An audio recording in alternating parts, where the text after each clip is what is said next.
And it was just like, why did I have to ask you 4 times directly to get a straight answer when this is obviously very problematic on many, many ways, especially when I know how much he's making, which is the big mystery. I don't want to get too salacious, whatever. Sure. That's not my goal with this. I want people to know. I know a lot of people. I know what the reaction is going to be. How could you turn on your best friend? How could you say all these things?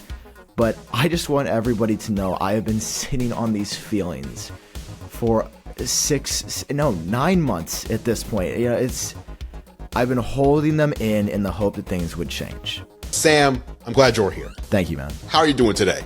I've never been better in my life. Wow. Let me tell you one thing we don't do on this show. One thing we don't do on this show is we don't lie to the viewers of Geared Up. We started before we hit record 20 seconds ago with you complaining about sore throat. No, it's fine. We're pushing through. Powering through. Yeah. How is it back to like being behind the podcast mic? I mean, for those who don't know, you had a podcast, a very popular one that I would frequent often, Genius Bar, which ceased to exist as of, that's a very dramatic way to put it. I mean, as of a couple. How long ago was like 2 months ago, roughly? Yeah, I think it was beginning of May. It was a little bit before Dub. So almost 3 months now. So that was the show that you did with Jon Prosser. It was it was a very fun time. And I have not spoken on recent events right. that have transpired. So this is going to be a very interesting conversation, I think. Yes, we've got the exclusive here. First time Sam speaking out. So listen, just cutting to the chase. So Apple is suing your form. I'm not trying to tie you in. I want to make sure. I want to like state this clearly. I've seen the comments. I've seen all the speculation, and it's time to finally talk. Apple is suing Jon Prosser, and actually I want to clarify something because I've seen so many headlines and social media, like people are saying Apple is suing Jon Prosser for leaking iOS 26. That is not true. That is not true. Apple is suing Jon Prosser for allegedly, everything I'm saying now is alleged, conspiring to monitor the location of, and break into the Apple issued production development device of an Apple employee to access it, to gain access to trade secrets. So it's not that Jon Prosser reported on iOS 26, like he got a source that said, hey, iOS 26 is coming. Here's what's going to be in it. And then Jon reported that. That's just how the game goes. It's the other stuff that Apple has a problem with. So again, it's all alleged. We don't know. We weren't there. I remember scrolling. I think I was on Threads, as you do, just scrolling, and you just see, I think it was like Mac Rumors. I was the first. Just Mac Rumors comes up, Jon Prosser's face, Apple suing Jon Prosser. And I'm like, what? So obviously I tap on it, like, what's going on, and read through it. And then they had embedded the document, I don't know, is it the lawsuit, whatever you want to call it. And I was like, I just read through, it's like 26 pages. I'm just like, I feel like I'm reading like a script for like a new Apple TV Plus drama or something. Like this was wild. So let me turn it over to you though. How did you find out? And what was your reaction? Well, the funny part about this story, because I've done some digging and I've been asking around, I think everybody found out how we found out. Even the ones accused. Oh, yeah. Interesting. I think everybody was scrolling Twitter and saw some headlines and was like, what? Which is fascinating that's how Apple, I guess because you wouldn't know because they didn't do the summons didn't get sent out until a couple days later. Oh, really? Yeah. Wait a minute. How does one find out about this? Like, how does someone, if I'm being sued, how does someone else find out about this and publish about it without me even knowing that I'm being sued? Obviously, I've never been sued. Otherwise, maybe I'd know the answer. I'm guessing that Mac Rumors probably has any Apple lawsuit like notifications, or they pay some service that like, notifies them when something is filed. Yeah. Because I mean they had it, and they had it. I think even before they published it, like they were thirsting for that. I don't know. It was very interesting because we also know that Apple doesn't like to sue people publicly, really. So it's like it's very. I mean. I found out at that Friday night or Thursday night, and I was sitting at my desk editing, and of course, the screenshot Mac Rumors used is my podcast, and it says Genius Bar Podcast in the bottom left-hand corner. Oh no! So I'm instantly like, if I'm in this lawsuit. Because you didn't know yet. Yeah, I was like, I swear,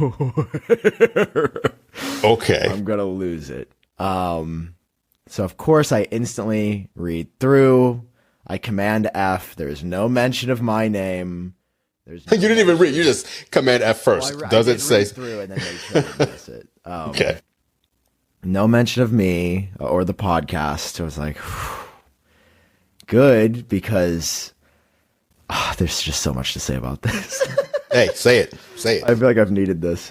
This is your forum right here. But so anyway, I read through. I'm some of the details are hard to believe, and I will say after doing some digging, I don't believe that everything Apple alleges is true. Not every detail. The general picture. I mean, even that is like. I don't want to say too much just because I don't want to. I'm not trying to get involved in this because I guess what I'm trying to say is I was never involved in this. Right. And I got scared that I was being drug in. But yeah, I mean, reading through, just for people that maybe aren't familiar or don't know, essentially, a lot of people were like, man, I can't believe Apple's going after Jon Prosser. That they finally got him after all these years of leaking. Right. But again, that's not what the legal complaint says. The legal complaint essentially paints the picture that he worked with this guy who stole an iPhone to leak iOS 26. The complaint says he knew how the phone was obtained. That I don't know about, but what I do know is what Apple, was talking about that I think is true.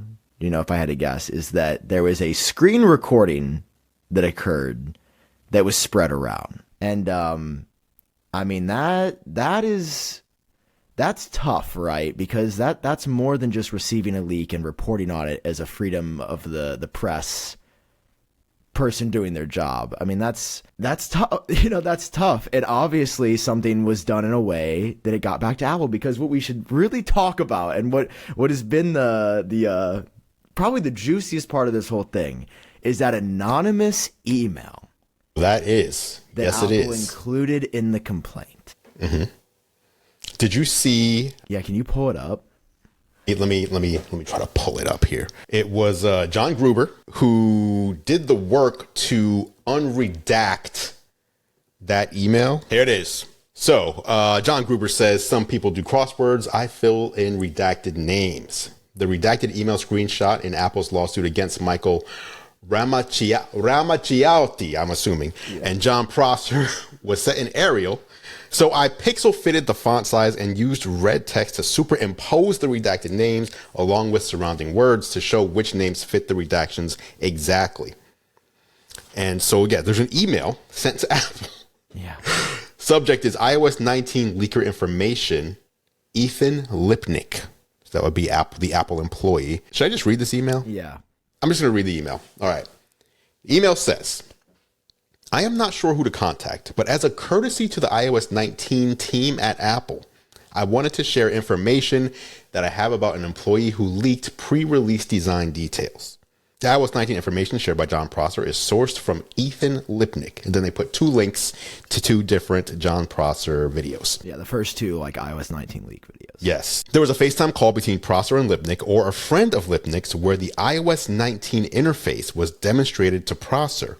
Prosser has details on the lock screen, home screen, app animations, and app interfaces. The call was a few months ago. Prosser has video from it that shows the iOS 19 interface. Michael Ramosiati, Ian Zelbo. So now we're going into the redacted names. So Michael Ramosiati, Ian Zelbo, Joe Rossignol, and Michael Burkhart are involved. Prosser also has been sharing clips from the recorded FaceTime call with Apple leakers. I am sure that Apple has the resources to further investigate. Lipnik has leaked iOS information to Michael Burkhart and others in the past. And that's all it says. Now, I'm not familiar with Michael Burkhart. Are you? Yeah, I think he works for a 9to5 Mac. Oh, okay, 9to5 Mac. And then Joe is from Mac Rumors. Ian Zelbo is the, what do you call what he does? He's just a guy. No. Graphic. Doesn't he make? Yeah, he's a 3D designer. 3D, it's like a lot of times you'll see renders in some like your videos, for example, and people like Ian will make those cool looking renders, almost Apple-esque graphics. Yeah. So when I saw the word involved, because that can mean a lot of things. Yeah. And I think my brain went to the worst thing, which is, Prosser and these other three worked together to make this happen. But involved can really just mean Prosser showed these people what he learned. My understanding is that like Ian and Michael, I don't know much about Joe, but I don't know how they got drug into this, but I do not believe that they had any part of this. Just Ian and Michael. You didn't say anything about Joe. I don't know anything about him. So I'm not saying one way or another. That's like genuinely, I'm not trying to drag. I believe these are people that, again, everything's alleged. If John got access to a screen recording or made one, these are people that he showed that screen recording to, so that when they were writing up their articles, they had some sort of proof of the accuracy. But okay, here's the question, the $1 million question. Yeah. Who sent the email? Who do you think did it? Oh man, I have my beliefs.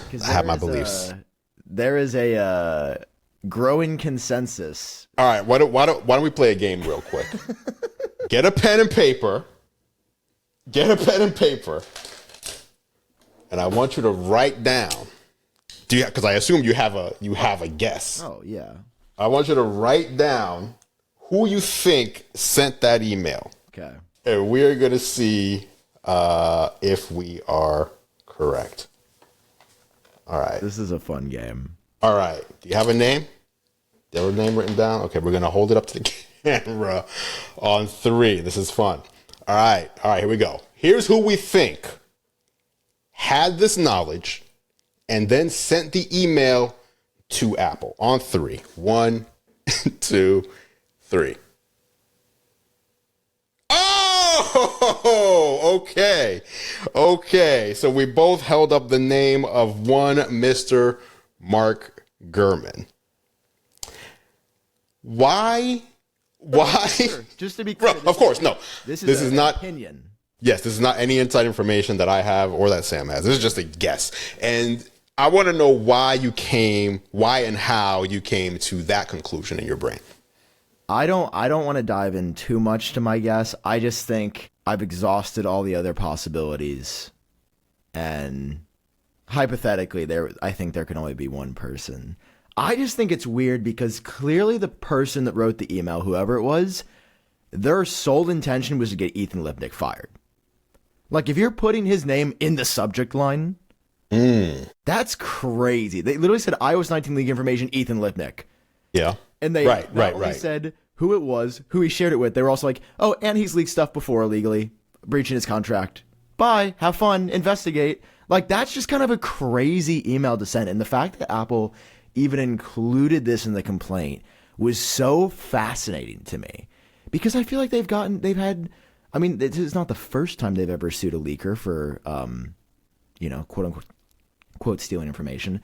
But, I don't think the last time they had an anonymous tipper, they didn't share how they became aware of this. No, that's it. That is interesting. The reason, again, going back to what I said earlier about reading through the complaint, and I encourage people, it is like when you first look at a legal document, it looks like something that's going to be boring to read. No, Not this one. no, it's thrilling. So as I'm reading that, my brain is more in that entertainment, the drama. So it's like, all right, Jon Prosser, who would want to send an email? Like you said, I don't believe this. The purpose of the goal of the email was to get Ethan in trouble. The way I look at it is, who is the nemesis of Jon Prosser? Who would want to see Jon Prosser go down more than anyone else, potentially? Now, the thing with Mark Gurman doesn't publicly let his feelings be known about Jon Prosser or anyone else. He just shares the news. Professional. He's a professional guy. Prosser, on the other hand, now I believe he's usually just playing around. Yeah. He's like playing into a character, but he will call out Gurman on things, and he will give him silly nicknames and all that. I was like, who would be okay? Who would be someone that would be shown this or have this knowledge? Write this email. When you read the email, you can tell it's like, I don't know, there's like a professionalism to, like, it just reads in a way that's like, it has to be written by someone who is aware of all these other people, right? So it's not just like, I don't know, Ethan Lipnik's roommate. Ethan Lipnik's roommate doesn't know freaking the 9 to 5 Mac writer and the Mac rumors guy. Like, you don't know all these people. Get out of here. So my mind just went to, who would it be? Would it be another YouTube creator? That's where I went to. It had to be a peer of some sort. And then, and then I read Power On, and I was like, oh, now this would be interesting. So that's where I came to with this conclusion. Wasn't there something, it's not in this email, wasn't there something that was like, someone saw the video and then recognized Lipnik's apartment? Yeah, that was what kind of threw me off. Like, but that's not the person who sent the email? We don't know. It could be. Okay, so it wasn't stated that whoever saw the apartment then sent the email. What a weird, like, it's weird. It's weird. Sounds kind of like a clown show, doesn't it? Yeah. Now listen, whether it was Gurman or anyone else, I need to, again, everything alleged. I can't fault the sender of the email for what happened to Ethan Lipnik, who is the Apple employee. Because what you said earlier was that a phone was stolen, but it wasn't necessarily. Well, it was more that Ethan, the guy who worked at Apple and was working on iOS 26, left his phone unprotected in his apartment, and his friend, and I'm going to use quote unquote friend because that's strange, his friend is the one who worked with Prosser to track Ethan's whereabouts, to say, for example, okay, it looks like Ethan is about 2 miles away, so I have, half an hour in his apartment with his phone. It's not hard to get someone's passcode. Like if you hang out with someone all the time, they're your friend, you might glance over and see them type in their passcode at some point, right? So if you have someone's passcode and they're a few miles away and you have time to spend with their phone, and you contact Jon Prosser and say, hey, you wanna do a FaceTime and I can show this to you? Ethan messed up. Ethan messed up by leaving his device in a state where he wasn't supposed to, in a location where he wasn't supposed to, probably by his choice of friends, because wow. And if Jon made payments, encouraged, did a roundabout, I don't remember everything by heart, but like did a roundabout, instead of giving you payments, I'll pay for your mom's hospital bills or whatever it was. Like, so there's a way that you can get paid without getting paid, so we don't have a paper trail. All of that. I mean, I feel bad for Ethan, but it's like, it was coming either way, I guess is my point. It was coming either way. As soon as Apple found out about this, whether Ethan's name was in the subject line or not, whether his name was in the email or not, they would have found out, and would have came down on him. I tend to be more defensive of Ethan, just because this was done against his consent. Absolutely, 100%. And I think it's different if Ethan would have, and I don't know the intimate details. I don't know him. I didn't hear of him until this thing. But I mean, I have a hard time imagining that somebody who's an Apple employee would be so reckless. I mean, maybe, right? But I don't know. The fact that I don't think Ethan was there when this FaceTime call happened. Like, that's crazy to do that to somebody. And let's say in the hypothetical situation where Ethan would have been fully complicit and been like, yo, let's call John and show them together. I think that would be totally different. Even if Ethan had shared tidbits about his work with his best friends in the past, I do think there is, you could argue, sure, if he had done that, because I guess the email alleges that Ethan had leaked in the past, to the people. Really? Okay. Well, yeah, I could remember it said Lipnik had leaked too. Yes. In the past. I don't know if that's true. Maybe it is. I mean, it kind of sounds like it could be with this clown circle of friends, Mm-hmm. and it, it was wild. It's taken me a while to collect my thoughts on everything. I mean, there's just so many. I mean, we could talk for another 2 hours about everything the complaint says, and maybe we should, because the complaint does allege that my ex podcast partner did give payment of some kind. Now, let's be clear. Jon Prosser says that he did not coerce anyone, but I will say, not a single part of John's response denied that the situation happened. Correct. This is not how it went down. It's kind of so like it went down, just in a different way. But not like this. And there was no denial that there was any sort of payment or monetary transaction. Yeah, or something offered. Like, it's just, when I saw this, I was just like so disappointed. And I've been thinking a lot about what I want to say about Jon, because let's not act like we were just podcast partners and nothing else. You didn't just show up once a week, hit a FaceTime call or Zoom or whatever, talk for a couple hours, and then, all right, see you next week. It did unfortunately become that in the last probably 6 months. But he was somebody who I believe was my friend for years. I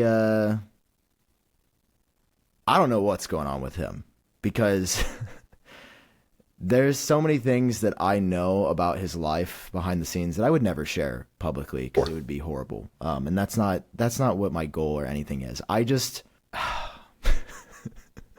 I can hear myself pausing and dancing around everything. He is not who I thought he was, and that was really disappointing. Yeah. So you obviously were great friends. Just to be more clear, you were really good friends. I mean, I believe we were. I don't actually know now because of. Yes, I see what you mean by that too. I mean, there's just a lot that I've learned and that has transpired to where it's like, you look backwards. It's kind of like in a way, it's not exactly, but it's kind of like Lipnik thinking Michael Ramsiati's a good friend of his, right? And then you wait a minute, you did that though. Things are done, and you're just kind of like, I don't know. I've got other friends that wouldn't do or treat me this way, so like, why? And it's not to say. Actually, I'm not going to give the benefit of the doubt, because So I mean, you saw a situation where I was giving him the benefit of the doubt like a couple months ago, like bending over backwards to give him the benefit of the doubt. Have you talked about? Do you want to mention that situation?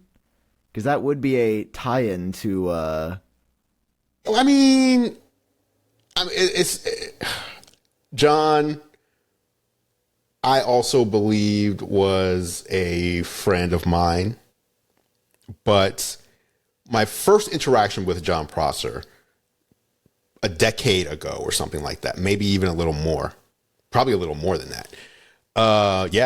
Like 12 years ago, was I had hired him to edit a special project for me that I was doing with I don't know if it was Ford or Honda, a car company. They had me come in and do a series of videos for them. I hired Jon to do the editing because he was doing good editing at the time. So I was like, oh, I'll just hire this guy if he's willing to do it. Yeah. And so, back then my editing has gotten better, but I still even feel like these days it's like, I like stumble into success when it comes to like editing. Like I know what I want, but really my editing style is like me talking to the camera and then me putting B-roll there and just going back and forth between those things, because a lot of the other, it's just, that's basically the extent of my my talent. So I paid him in advance. No, I was going to pay him per video. There was 3 videos, I believe. It might have been 4. And I was going to pay him each time he did one. Here's the payment for that. And then do another. Here's the payment for that.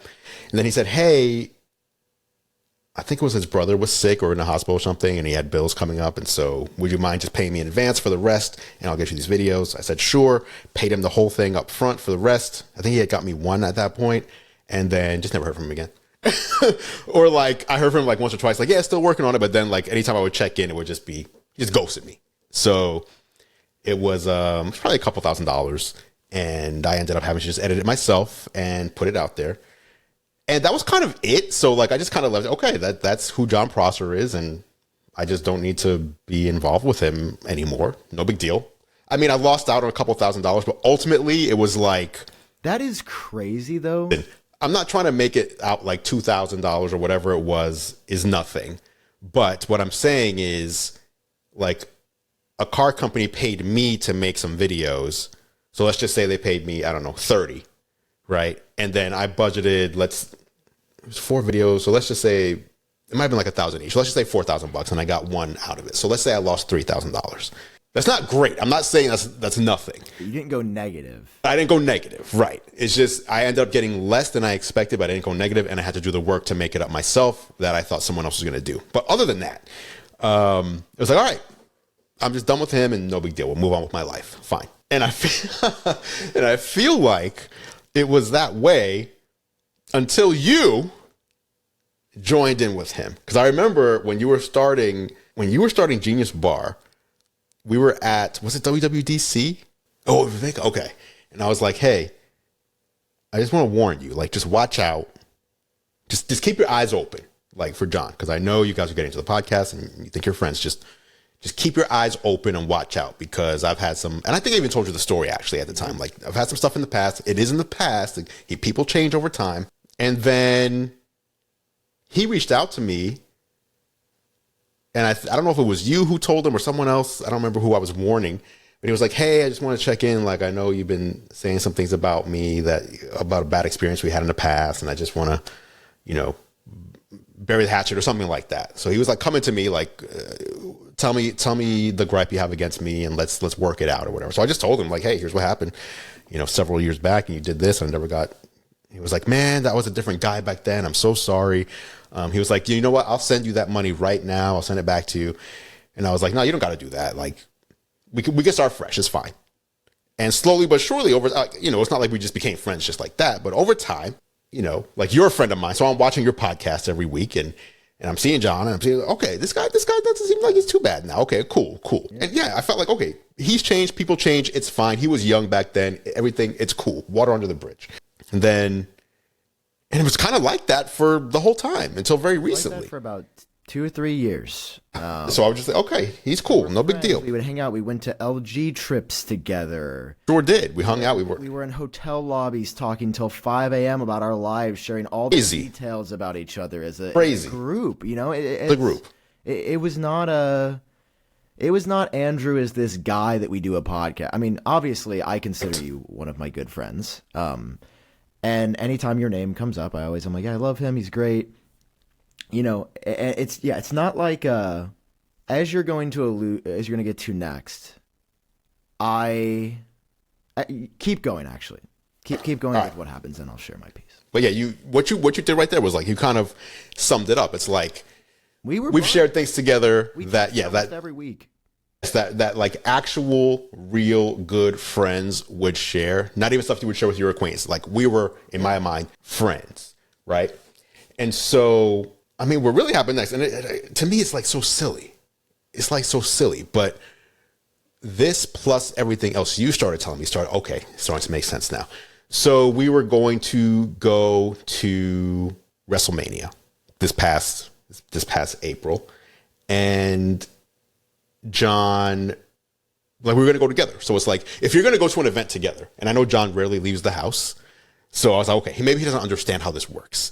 But if, like, Sam, if you and I are going to go see A$AP Rocky or something, right? Okay. And we want to go together. He comes to LA. How would we do that? Like, are you going to buy a ticket and then I'm going to log in and buy mine? It doesn't make sense. Because it's going to sell out instantly. So one person has to get the stuff. Person has to get the tickets for the group, and then that's it. And you can distribute tickets and pay back, and whatever. Ticketmaster's pretty good at that. So that's what we were going to do. It was like, okay. We and John and I talked about it for like weeks. We're like, okay, how much are we willing to spend? Where do you want to sit? Because we didn't know what the prices were going to be in advance. If the prices are this much, do we even go? Like, so we figured it all out. The morning of, I get a pre-sale code. I was like, all right, so we can get in before everybody else. Here's the price. He's excited about the price. He's like, this is great. I'm like, all right, I'm going to do it. We're sitting together. I buy the tickets. Boom. He's like, all right, I'm going to send you the money. He sends me a screenshot of the payment of the transaction. The amount that it's like $2,200, something like that. All right, he's going to send me the money by from his bank account to mine. Great. Everything's cool. He sends me the confirmation. He's like, hey, you should have it tomorrow. Tomorrow comes, it's not there. I'm like, oh, let me give it a couple extra days. Who knows? Fewer days comes, nothing happens. I'm like, hey, John, this never came through. He's like, oh, I don't know what's going on with that. That's weird. It must have not processed right. So he's like, you know what? But I got it. So we're trying to remember the amount he sent me. It was something like, remember, it was like $2,200. He sent me like $200. He was like, I'll send you this now and I'll get you the rest shortly. And in my mind, I'm like, kind of weird. If you were saying you were sending me the whole thing a couple of days ago, why do you only have 200? Yeah, why wouldn't you just send the send the whole thing? Money from you, and why don't you just send the whole thing? To make a long story short, this saga of me checking in, when am I going to get the rest? When am I going to get the rest? Went on for like 6 months. And every time there was a reason. There was, oh, I got to pay so-and-so, or I got to, I'm having money problems over here, or, some of the issues you said earlier. Like, and I understood, because it's like, okay, if I'm your friend and I know what's going on in your life and I'm not hurting on my side it's not like I'm, I can't pay my bills. Okay. But then last year I had to get at the end of the year, I had to get like 3 surgeries, and like all of a sudden now my bills are piling up. Yeah. It's like, all right, John, what's going on? I need this. And same thing. He's like, you know what? I'll have it to you by the end of the month. Absolutely no excuses. Promise 100%. End of the month comes. That's where I start reaching out to you. I was like, Sam, have you heard of John having these have you had many issues with John? Because, and I sent you, I'm like, look at this. Like, I don't know what to do. Like, and that's where I was giving him all these different benefits of the doubts. And you were like, Andrew, like, what are you doing? like, come on, guy. Because knowing the context, especially of the last 6 months of the podcast with John, I learned I'm pretty tapped in to the tech space, and it is my passion, and I feel a great responsibility to do the right thing for myself and for other people, and that's for people that I'm associated with. And this is all, well, at this point it's all public. I mean, Shay, my render artist, previous render artist, now head of creative, basically, like he goes, hey man, John owes me money. Reached out to you. Yeah. I mean, because Shay and I we're extremely close, as he was the first person I ever worked with, at Apple Track. And, he tells me John's not paying me. I'm like, well, that's interesting, because I've had experiences, which I'll get to. But, this is before I knew your stuff. This is back in like January of this year. And then he goes, hey man, his other render artist, Asher's not getting paid. I go, what? Well, that's 2 people now that are being promised payment. Okay. Let me just ask quickly. I assume this is after, because there was someone on Twitter a while back that was like, here's all these receipts of how John. That was Shay. Okay. So this was before he tweeted. I'm learning these things. And, you know, essentially, there were just other ethical things that I didn't agree with. Like, Jon, when he needed renders, I don't even need to mention that, but there was this other third render artist, super small, had under 100 followers on Twitter. And obviously, if somebody with our influence reaches out or is connected via another person, that person would be incredibly excited to work with us. And I don't say that from an ego perspective. I say that from the perspective of, if PewDiePie reached out to me and was like, hey, I need you to edit this video for me, I'd be like, yeah. Right. Or you can even remember back when you had 100 followers, and if someone, and when Jonathan Morrison liked one of my tweets and how excited I was. Yes, I remember that feeling. So I am aware of the power dynamic that I hold, and it's why I'm incredibly careful with who I work with and how we work together. And, you know, I basically see that this small render artist, I think his name was Zozoid, is doing renders in a video for Jon that, of course, had to get out. And I find out that Zoe was not paid a penny for his work, which is like, whoa, wait a second. So you didn't pay these two people, and then in his description, oh, we just got connected, and I didn't. And he goes, well, the dude didn't ask for payment. I go, but you know better. But you know better, because you've been doing this 13 years just like me. And you profit off this person's work. And I know that ad rates for videos are sometimes in the tens of thousands of dollars range. So I'm just like, and to be fair, this was the first confrontation. So what I had done with Jon, this is a character flaw of mine, I always give people the benefit of the doubt for way too long. I didn't want to believe that this guy was like this, because I'm like, there's no way.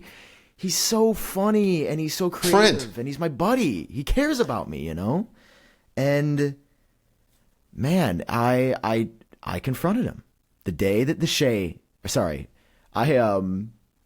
actually, funny enough, the night that the Shay allegation came out, I got terrible food poisoning and was out for like days.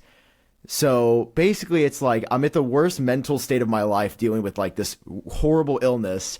I see this Shay thread go up, and then I'm texting Jon, and of course, Jon always has, it's not what it looks like.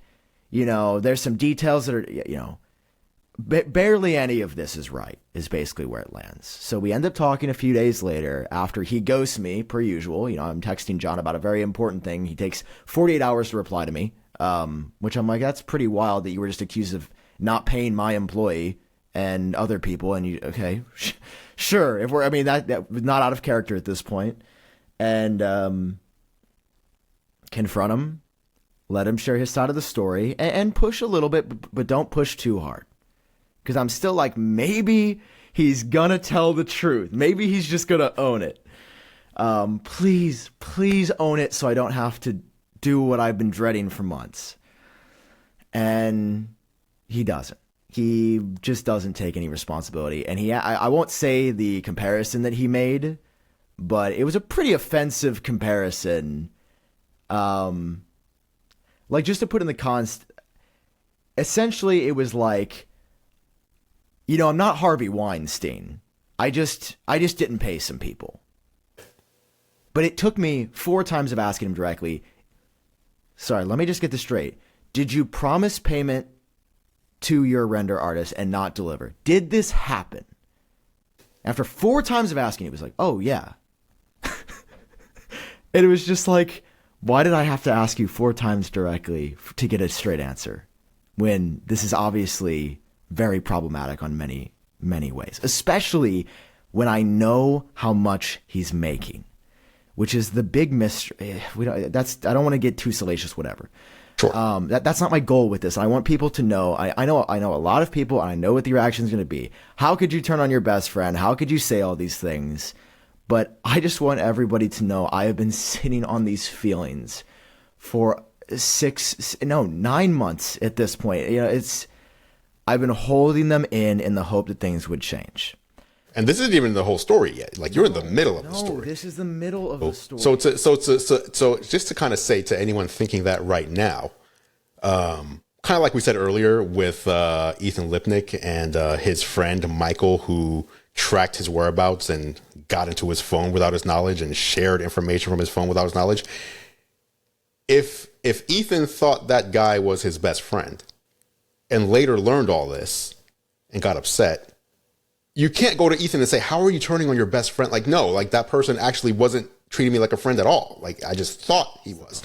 So anyway, go on. So basically, the conversation ends with, I can't believe I'm saying, I gave him the ultimatum. I said, if you don't publicly apologize and say that this is never going to happen again, Genius Bar is done. I told him this when the Shay tweet happened about 4 days after. Now, what's interesting here... All of a sudden, the tone on the phone call, sorry, the Zoom we were on, all of a sudden the tone was, well, I don't want this to be the last conversation we have about this, of course. You know, where before he was like, why does this have to be about me? Why do I have to apologize? And I'm like, oh, because we do a show together and you haven't been paying people. Because that's really bad, and that obviously it look exactly. It will. It just will. And it's like, I'm not doing this to protect me. It's also like, why am I doing it? I'm doing this because it's wrong. I'm doing this because this is a wrong that needs to be corrected. And there are many times throughout a relationship that he has had behavior, and there have been. I mean, you've seen the podcast when we've argued about things where I'm like, why are you doing this? Why do I have a moral complex where I think I know better? Maybe. Because this stuff really bothers me when people don't act with integrity. And have I been perfect? 100%? No. But no, you have not. I always correct it when I am not. And I own up to it. And I try to be the best I can. Like I actively think about it. And I feel anxious and terrible when I do things that are wrong. I think about these things. It changes. Like you are someone who... I feel like actually you might be one of the few people who I know that I can tell you something. Like, you know, behind the scenes, like, hey, Sam, I don't know if you're doing this the right way. Like, it doesn't seem right. And you will actually be open to hearing something and then, like, ponder it. And then maybe you don't change it, maybe you do, but you will, like, give it a fair, like, let me really think about this. And then sometimes you will. You're just, you know what, you're right. I'm going to do something. I'm going to do it this way now from now on. And I'm like, that's a rare quality. So. Thanks. I can't. It's not something that you should like look down upon yourself for. I know. But I mean, for example, one of the couple situations that I can just show you my character. Andrew was like, "Hey, when you are tweeting Mark Gurman's in from Power On, you should link it and credit it."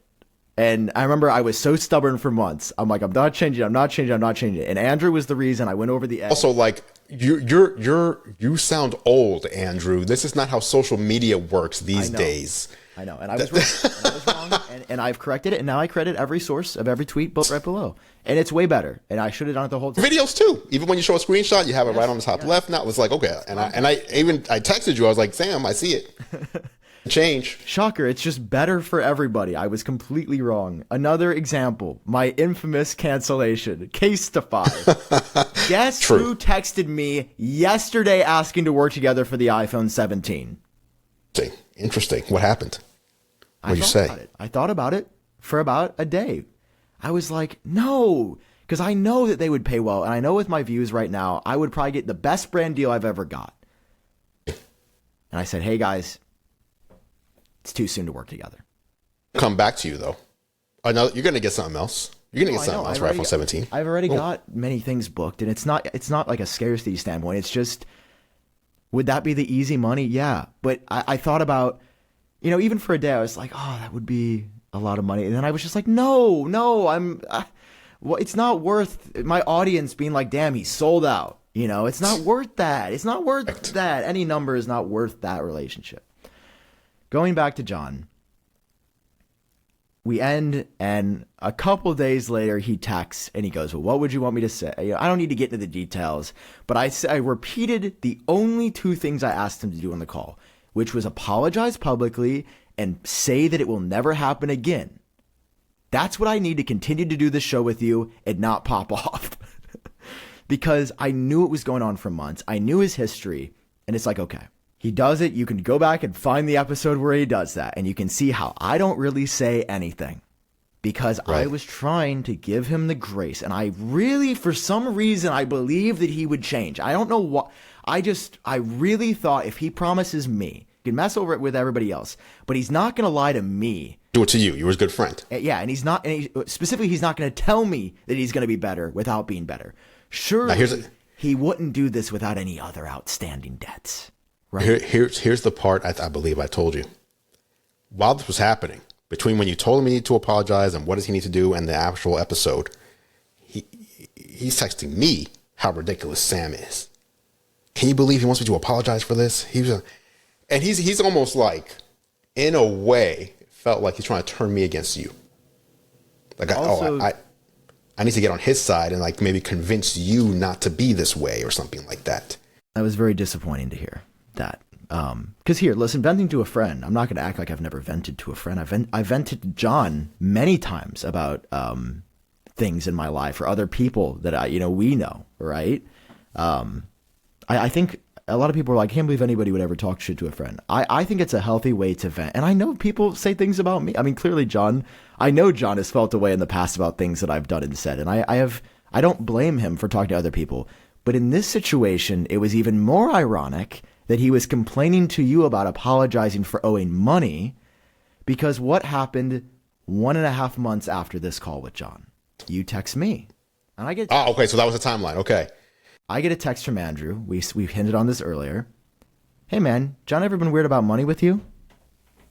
And I remember where I was sitting when it happened, and I just go, no. Knew before he even said anything. I was like, not it. Because I knew in my heart that was the end. When I saw, hey, is John being weird about money? I knew in my heart I could not in good conscience continue to do a show with this person. And then you tell me the WrestleMania story. And I shared the personal things I knew about the situation with you. And I couldn't believe that he was ghosting you when you asked for money. I couldn't believe that he had complained to you about me and money when he owed you thousands of dollars at the time. And so what do? I don't call John right away. I wait until you post about it. You deleted the post later, but for about an hour-ish, you had a post on Twitter and Threads that said, hey, Jon Prosser, you owe me money. You should pay. And as soon as I see that, I remember the text I sent. It's your tweet. Actually, no, I didn't even. I think I did text a tweet. I said, what is this shit? Because my patience was wearing thin. What stuff? What stuff? I go, the Andrew stuff. And once again, it's this fairy tale. Oh, it was a misunderstanding. You don't get it. I've known everything for months. I've known about all of this behind the scenes. So once again, I say, we got to talk before we record this week. We get on when we're supposed to record. He's like, so what do go ahead, lay it out, because he knew I was done. And I'm just like, what happened? And he gives me his, again, fairy tale version of the series of events. Oh, Andrew, he was just being like nice, but I never asked him to do it. I never asked him to spend this money. And so he goes on, he shares a bunch, all that they're not technically lies, but they're basically lies about what happened. In all honesty, they are lies about what happened. And I just stop him about 20 minutes in. I go, John, I literally said, I'm just going to go mask off here. For the past 6 months, I've known about all these issues before I've confronted them. And I've been just hoping that you would tell me the truth, and you never have. And it's the first time in my life, in my relationship with him, he did not say anything. He just went. He didn't say well. He didn't say but. He didn't deny it. He didn't say it wasn't true. Because it was all true. I knew it was all true, and there was no point in fighting anymore. And I'll say this as well. just so the audience can have some peace, because I have seen all of your tweets. I have seen your comments on every video. Bring Genius Bar back. Genius Bar, at least in what it was with Sam Kohl and Jon Prosser, is never coming back. I'm sorry. I'm sorry. How could it? In good conscience, right? I can't do a show with him. Okay? You know, part of me is looking back saying, why did I give up this great IP that it was my idea in the first place? Because I said either I'm going to find another co-host or it's done. And obviously he didn't want that, so it just ended. But even on you guys can watch those last 15 minutes and everybody was like, Sam contradicted himself when he said why it was ending. He said he wanted time for other things, but then wasn't going to do, obviously I was basically lying so that I didn't have to out him. Okay. I gave him up to literally the 100th hour. And, has it been frustrating to see people that have been fans of him be like, damn, can't believe Sam would end the show. Damn, when it's like people had no idea what he put me through. And there is so much more. There are details, again, that Andrew and I know about his life that if we said them, people would be gobsmacked. All right?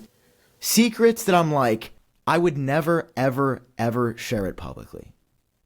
Like, we still maintain the respect of the friendship, even like on our side, right? Like, even after all he's done to me. Yeah.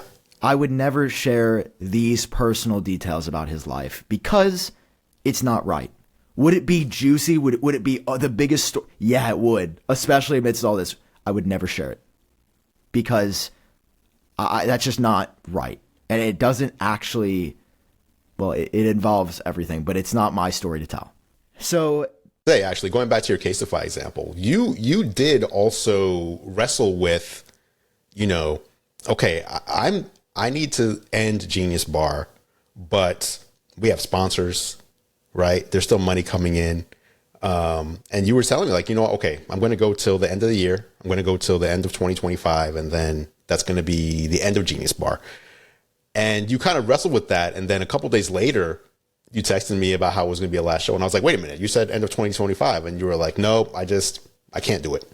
I can't do it. So like you even kind of wrestle with that internally. Like, can you put on, a persona on video for the next 7 months or so? And I kind of talked to you, like talk through the numbers and everything. How long does it take you to record? And, what could you do with that same amount of time for your own? And you were like, you know what? I just can't do it. I wrestled with it for weeks, months. I wrestled with it for months because I knew how much the show meant to people. I knew how much it meant to me. And my plan was to go through the end of the year, do a really great last episode, and go our separate ways. I wanted to do it amicably. I wanted to do it right for the audience. I was upset reading all the comments, and it was disrespectful the way we ended it. None of these things were things I wanted to do, but it was like fake this happy relationship and world so he can once again get off scot-free, or actually stand on my own morals. And I had to, and say no to, both of us are going to lose out on thousands and thousands of dollars for the rest of the year. I said goodbye to that money by ending the show. We ended contracts with the ad agency and they were like, oh, okay. They were shocked and surprised. It's just like, these were all like last resorts that I wanted to do. So then, we fast forward and I've said this before and people were shocked, but I have not spoken to Jon Prosser since the middle of May. And when I say spoken to, he has not texted me. Ask you that. Actually, I don't even think he replied to the...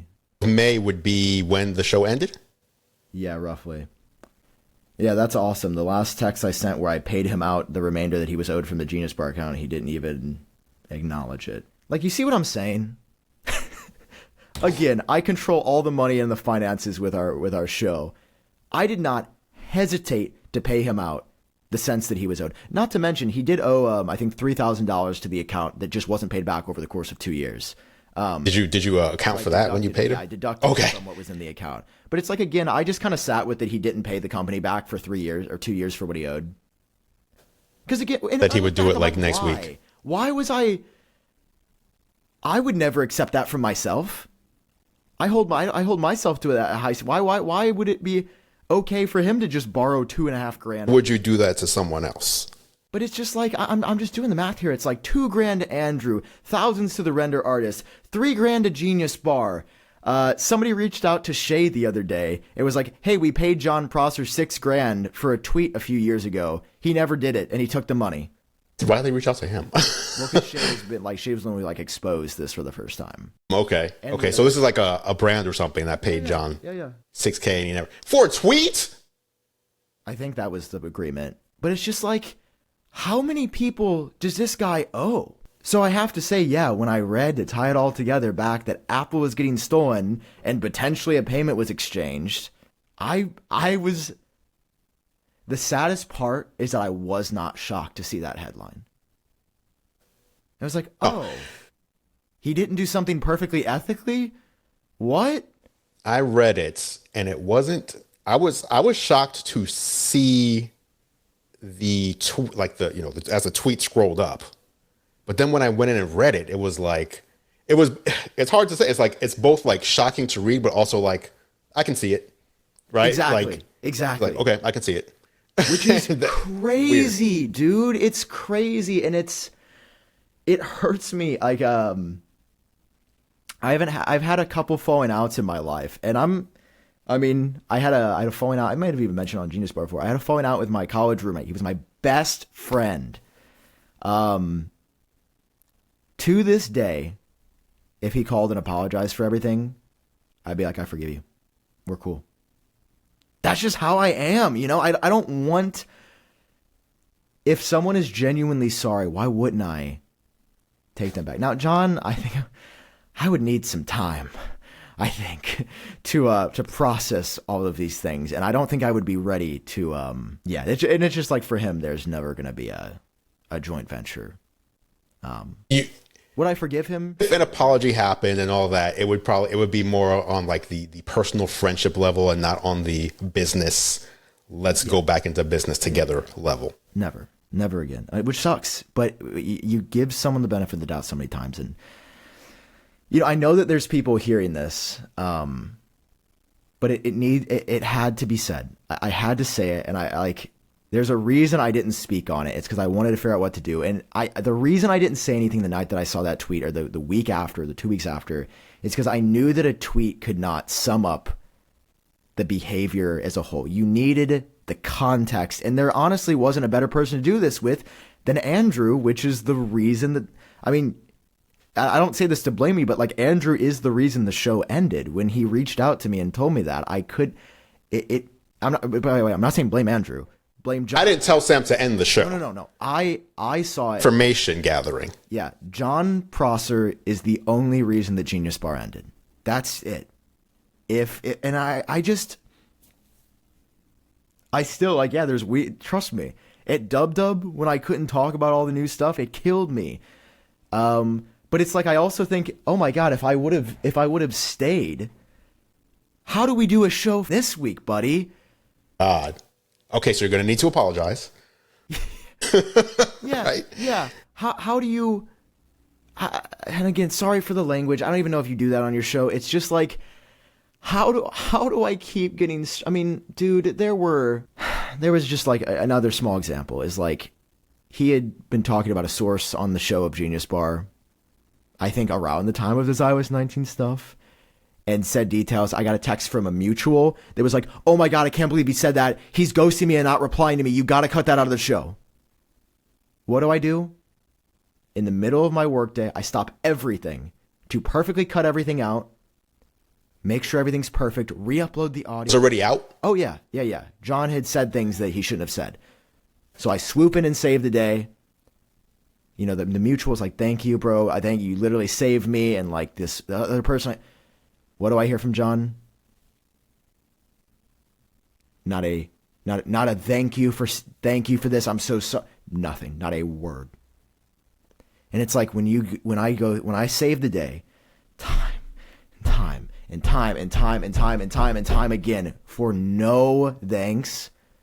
That is why I am here today talking about this publicly. Yeah. And just to set the record extra clear, when I tell you I did not know about this lawsuit beforehand or what was happening, I did not know.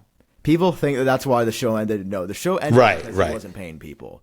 Did I get out just in time? And is that what everyone has been texting me and I've been texting them? Yeah, I did. I did get out in time because now I'm just like, what else? Because it's like every day that I'm like, he wouldn't do this though. I'm not saying this to like paint him with a bad picture. I'm just, everything I've told you is 100% factual. And even if it's mean to say this about someone, it is the truth. And that is how I've always operated. And he knows that about me. He knows that that's how I operate. So it's just like, why would you treat me that way?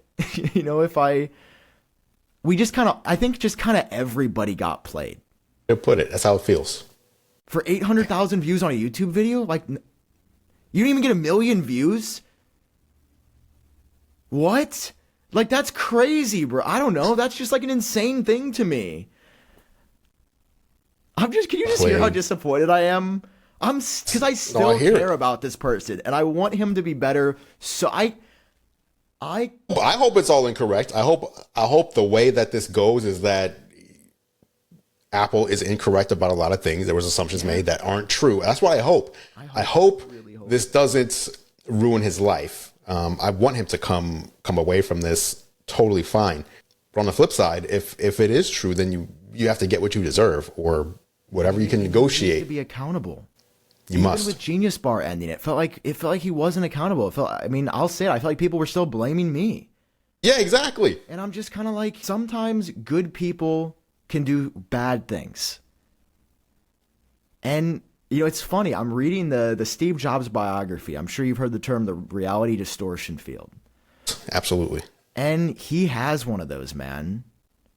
He does. When you're working with them, you feel like the coolest person in the world. And when he doesn't need you, you don't hear a word.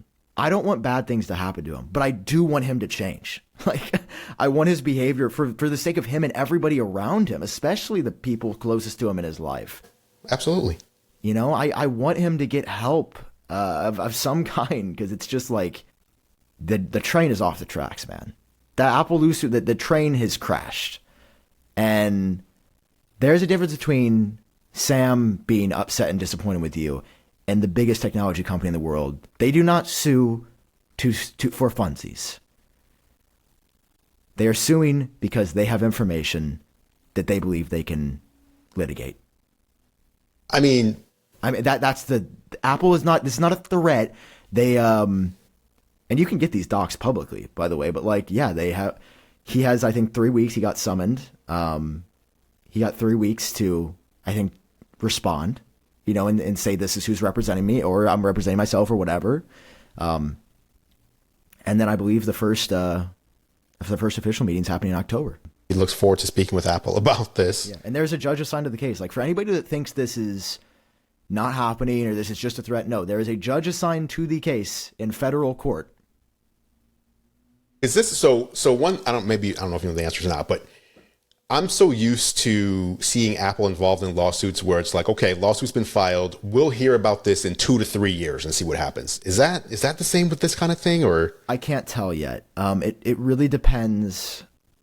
Well, historically, when Apple's had a situation where they've sued a leaker, they want to settle. But what's weird about this case is they're kind of like, there's some language that says they want to make it private and settle, which is generally how, it's like 90-something% of civil cases are settled. I mean, I have had a lawsuit with Amazon in the past and it was settled. I was suing them. But I think the thing that I have to say is it was handled accordingly and all parties are satisfied, which is true. I am satisfied. Okay. Rectified.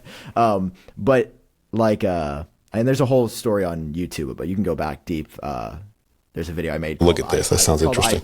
I sued Amazon and finally got paid, which is true. But like, it also, I mean, they talk about damages a lot, and they mention that they're a $1 billion company that spends, $1 trillion company that spends billions on R&D, and that they don't take it lightly when people steal it. So it also sounds like they're kind of angling to set a precedent, which would be really scary if I was one of the named defendants. We're going to see. I mean, I'm just as fascinated as everybody else is. I am like triple fascinated just because I'm like, this is just like insane. Like it does, like it's believable, like you said. Like it doesn't feel real. I mean, I said it wasn't surprising, but like I clicked on that tweet multiple times. I'm like, is this a joke? Or are they actually suing him? There it is. So where do we go from here? You want to talk about the iPhone 17? Speaking of leaks, are we next, Andrew? Uh-oh. But yeah, by the way, I know we've said this. People have been like, and I know my next video is iPhone 17 leaks. People have been commenting like, dude, Sam, watch out. You're next. They're coming for you next. I'm sorry to break it to you guys. I have never paid for information or stolen information. It has all either been A, freely given to me of their own accord, or B, 99.9% is just reporting what other people say, which is you can't, Giving your take on the news that's out there. Here's what I think. Here's my opinion. Yes, exactly. Man. Yeah. Well, let's. Are you excited for this year? Because I'm like legitimately hyped for the 17 series. I'm just excited just to see what's going to be happening. For me, I always find it interesting when people that do what we do get so excited for things that I know they're never going to use. Like so many people, like Dan from Mac Rumors, iPhone 16e was so excited, we're finally getting Dan, you're never going to use the 16e. Like, yeah, but it's cool that it's going to just be out there. Yeah, you were like there. I was like, I'm the same way. You're not going to use this phone. Why are you excited? I just want it to exist. Like, I just want it out there. Like, it's weird. So, like, for me, right, like, I'm going to get whatever the Pro model. I mean, I'm going to use whatever the Pro model is because that is going to have the features that matter to me most. As cool as a super thin Air is going to be, and I do think it's going to be cool, I'm not going to carry that around with its one camera and potentially not even a Pro chip and all. I don't want. Why? It's gonna be a great one more thing though, dude. When they announce everything and then they go, but we do have one more thing, and they do this crazy highlight reel, 100%. Will they? I can tell you. I don't know for sure, but to have a great story if it's gonna be a one more thing, because it can't just be look how thin it is. It's gonna be the story is gonna be. We have taken everything we've learned in 20 years of the iPhone and put it into one device. This is the penultimate engineering that anybody has ever done with a phone. That's stuff. But it's going to be an engineering marvel that they fit that much stuff into something that thin. Samsung's is thicker than Apple's.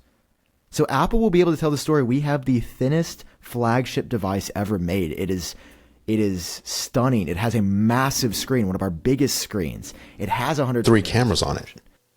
It's only got one camera, but they're gonna talk in the details about it. It's got 48 megapixels. We can do a sensor crop and got a Fusion camera on this. Exactly. The second they announced Fusion camera, I was like, bro. I see, or 2 years ago. I was like, guys. Okay, I see what they're doing. I see where this is leading. They're gonna use this on a device to say, and I thought it was just gonna be the next SE at the time. We have, you have one camera, but it's like you have 2 cameras on it. I was like, okay, I see where this is going. It's going. Listen, I think it's going to be cool. The 17 Air is going to be cool, and it's going to be kind of like a marvel to behold and hold on to. But ultimately, it's not a phone I want to carry around. See, I feel like I can see, I might carry it around like on a weekend. Like if I'm going out on the town, the nice car, the nice phone, I feel like I might. Hey, the Cybertruck, which one is the nice one? No, the Cybertruck's being sold, but oh, okay. We can do car talk at the end with car talk a little bit later. Yes, but okay. Regular 17. Yeah, it's like gonna be 120 hertz basically. That's like the story. the Pro is sounding nice. The Pro is sounding nice to me. You like so my next video that'll be coming out, I think on Tuesday, hopefully, because the renders are still being finished. It's going to be the two-tone, like aluminum camera bar, glass cutout for MagSafe. I am convinced. Or not. I keep seeing like, okay, it is happening. It's not happening. You know, I won't say it. I stole a phone to get this information. Straight from the source, Ethan Lipnik. No, I'm trolling. I think it's going to be two-tone. Because if you go back to what the information reported months ago, what did they describe the Pro as? Part aluminum, part glass design. That's what the two-tone looks like. I mean, you could say that about like the iPhone 5. But think about it. Why would they be going back to aluminum? They need a story. Aluminum unibody. That's how they sell it. It's more durable. It's a single piece. It's a glass cutout. I also think, I'm convinced, the glass cutout, it's like, okay, it looks, you notice it. It's very like in your face, you know, the little MagSafe wire. I think they've got to do reverse wireless charging. I think it just makes too much sense. It looks like a little charging pad. But like, it's not going to sell me a phone. See, that would be cool though, because think of all the times like when you're with somebody and they need juice. Imagine you could just like share a little bit. Sue. Oh my God, you're a juice hoarder? I don't want to share my Listen. Oh, come on. Listen. If the second my phone goes below 92%, I'm like, oh no. Okay. Like I want my battery at 100 at all times. Oh my but God. You're not gonna. Okay. Let me put it like this. If it's Qi 2, if it's the new Qi 2 25 watt, and you can charge someone else's phone at 25 watts, that's cool. That's definitely cool. But if it's just like super slow, I think that's what it'll be. Also just plug someone's phone into your phone and just charge them up too. That's true, but no, I think so. iPad. I know you can. Actually, I don't know if you can do. I don't think you can actually do iPhone to iPhone power share. Okay. 8K video. I might be wrong. Oh, you feeling good about that? No, I don't think it's going to happen. I think they're probably testing it, but I mean, because they don't even have an 8K display. I think if they had the Pro, I think if the new Pro display. 8K display, but there's 8K cameras all over the place. Yeah, I think it's too early. Nobody has an 8K TV. Nobody. More, if they do it, it'd be more like a Pro feature that allows you to crop in. Yes. Without losing resolution on your 4K or 6K projects. That wouldn't sell me a phone either. Okay. But making all 4 cameras 48 megapixel plus the doubling of the front camera to 24, that sounds nice to me. So you're a camera guy at the end of the day. That's what moves boundaries. It's happened less and less over the years, but I started using my iPhone like not primarily because I still use I have a cinema camera for my A-roll when I'm at home. But if I'm on the go or if I'm at home doing any B-roll, like basically this camera does not move. I'm using my iPhone for everything. No one complains. No one's in the comments like, oh, I can tell this is a smartphone. No, I'm using my iPhone for everything. And as the years have gone on, like, you know, the past couple of years, it's just gotten better and better on the video front. And this is going to be another improvement in that area. So it is like a business tool for me. Like I use it, I rely on it for what I do for work, which is making video content. So the better they can make video on this device, the better it is for me. So it's not really about like taking photos with it. It really is like the video features for me. Okay. I mean, I definitely have been using my phone more, but I still use the DSLR for everything. I can tell. And like Apple events, hot take, I don't think Apple events should be shot on the iPhone. They look way worse now than they used to. I can tell. I guess here's the thing. You can tell. I'm not saying you can't, but it's like, who cares? I guess that's really how I see it. It's like, if you can't tell, great. And I feel like most people can't. And the people who can tell, it's like, it's not that I don't appreciate comments like this, but when I get a comment like, you know, the footage is fire or amazing thumbnail or whatever, it's like, that wasn't the point. You know what I mean? Like, I appreciate you saying amazing thumbnail, but the thumbnail, like, I made a 12-minute video and put a bunch of information in there, not so that I can make a thumbnail. You know what I mean? So it's like, it's about the whole package, Andrew. If you're noticing it, you're looking at the wrong thing as opposed to the information I'm presenting. So I feel like for this podcast episode, I reset up my DSLR instead of my like other webcam. I was like, I want it to look the best it can possibly look. I'm like, I care so much about the way craft, because this is your craft. But if it's almost like if we were Michael Jordan or whatever, right? And we're sitting down to watch an NBA game, we're going to watch that game totally different. We're going to notice totally different things than even the biggest NBA fan is going to notice. Yeah, true. Right? So Mike is going to watch that game differently. Just like if you're a video creator, you're going to watch, like I watch YouTube. Like for me, I work and then I spend my evenings watching YouTube every day, like on my TV. Like I watch YouTube more than Netflix, more than everything. And I mean by far. YouTube's my... But you know, I'm both watching for entertainment and I'm also watching to see other people's process. So it is going to be something that we notice that I don't think most people are watching videos like trying to see what was this shot with. You're very right. So, but that said, on the flip side, as important as video and cameras are to me, finally getting an orange iPhone. Finally getting an orange iPhone, bro. Sounds like it, Andrew. I know. That's where I'm at. That's what has my excitement and attention. Give you that color when they seed you. No, I have like tried to reach out in subtle ways to. No, I just be like, hey, you know, like I don't like this. This is a really cool USB. Look at this USB cable I just found. This is really right. I'm just trying to plant the seeds. The action button on the Apple Watch. I have done that as well. Listen, I'm trying to do everything I can, and because that thing looks hot in the renders. We're working on actually orange. Like some people are saying, it's gonna be more of a cop. No, I don't need copper. See, I think it's gonna be more of a cop. Come on, dude. I'll say it. Not a lot of people like orange. When I told friends in LA, I was like, "Oh, it's gonna be an orange iPhone." They all went, "Ew," and then I showed them the copper. Makes sense. I feel like orange is like a very unpopular color. My channel logo used to be orange, and I changed it because I realized that white people don't look good in orange. Like I looked horrible in orange, bro. I think you use the same colors all the time. No, you can pull it off. I just looked like a giant orange tomato. Switch it up, and there's other colors because there's also going to use the blue, the dark blue. Even the. I feel like I want like a product red iPhone. That would be cool. Red's my favorite color now. That's nice. Your product red just went away. There wasn't even. They're kind of done. It's gone. They're like, no more AIDS donations. We've done enough. Sorry, Bono. Yeah. But okay, so for you though, do you really see yourself using? You really see yourself using the Air like? I could see on like a night out. Yeah, on a date, dude. I'll be like, you know what else is this then? Not you, girl. Listen, are you? It's like you grab the phone. Is it always charged up? Is it always synced up? Or you just leave it? Oh, no, I'm like, how would I do my eSIM? And we know it's going to be eSIM only because it's so thin. They're all eSIM only anyway. Well, yeah, in the U.S., but those Australian phones, do they have SIM cards in them still? Yeah, I mean, a lot of markets outside, like China is a big one. China, I think, has two. China has two SIM cards in there. Let's talk about something else real quick. I want to get your opinion. How these betas been going for you? This is like the first year in a while I have not run it on my main phone. It's fine now. It's getting closer, yeah. The battery drain is pretty feels brutal. Nice. I've seen.